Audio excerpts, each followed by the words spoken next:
Ici pour annoncer la création de l'OM School de Tunis, qui va être la première sous cette forme au niveau mondial. Je crois que cette annonce, parce qu'on parle d'une inauguration début septembre, reflète notre engagement vis-à-vis du Maghreb et de l'Afrique francophone en général.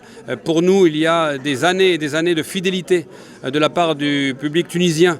On le voit dans les réseaux sociaux, on le voit dans les retransmissions, et on veut vraiment remercier le public tunisien, être plus présent ici sur le sol tunisien. Donc là, c'est grâce à l'engagement de nos promoteurs ici, M. Ashraf Ben Salah et toute son équipe, qui s'est vraiment plié en quatre pour créer ce projet. Donc à la fin, c'est comme un couple, hein. Il faut avoir les deux parties qui sont motivées. Et là, vraiment, on est très satisfait de l'engouement du projet. Et pour nous, c'est une première pierre. Il y en aura d'autres de notre présence au Maghreb et bien évidemment en Tunisie. Moi-même, j'y ai vécu 2 ans, donc je peux vous dire que je regarderai ça avec un œil attentif. Et je crois que c'est une manière de perdurer. On ne vient pas pour se faire une photo, on vient pour faire des choses qui doivent durer. Quand vous parlez d'une école, c'est un investissement. C'est pour des gamins qui vont commencer à 5 ans. On ne veut pas les arrêter quand ils en ont 7. Donc l'idée, c'est de travailler dans la durée et de montrer que petit à petit, oui, notre compromis avec la Tunisie, il est réel, et il est profond et il est authentique. l'OM School Tunis برنامج عملته الأولمبيك دو مارسي باش يكون يعني متعمم على مستوى الدولي انطلاقا من 2020 باش يكون في امريكا وفي عديد الدول في العالم. لكن اختيار تونس كان بعد عمل كبير قمنا به نحن كإدارة مع إدارة أولمبيك دو مارسي بعديد الاجتماعات باش يتم اختيار تونس هي كأول بلاد المشروع هذا.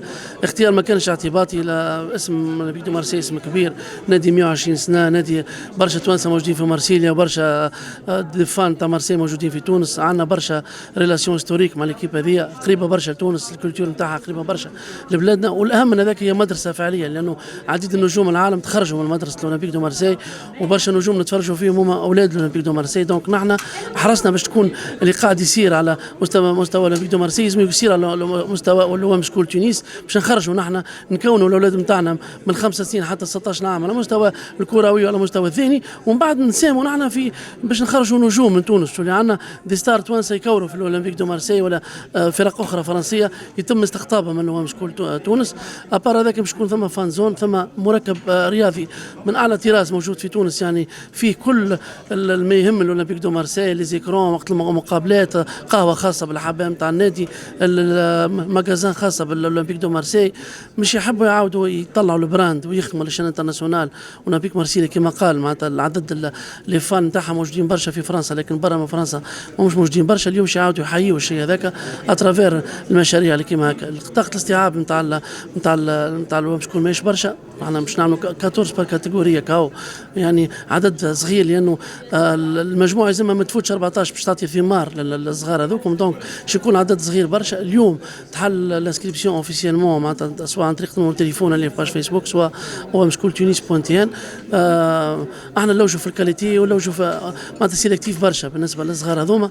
الحقيقه اللي يحب ينفستي في ولده سي لو مومون جامي، خاطر مش يتطور برشا الولد على جميع المستويات. اما كي يظل عمره 16 عام 15 عام معناتها كبر شويه الولد، يلزم اوبليجي تيست نيفو من الاول باش نقبلوه ولا ما نقبلوش، خاطر ينجم يعطي لاصحابه تاخذوا يكون مستواه طايح برشا، ينجم يعطي للولاد نتاعو. لكن في الاعمار الصغار نحن نصوم ايسي باش ناخذوه صغير حتى ولو بلو ما عنده حتى شيء، لكن نحن اترافير اللي وفرناه من مدير فني واترافير لي زونترونور تخي معناتها كاليفي بقدره ربي الولد هذاك باش نحسنوه باش يوصل نيفو انترناسيونال ان شاء الله.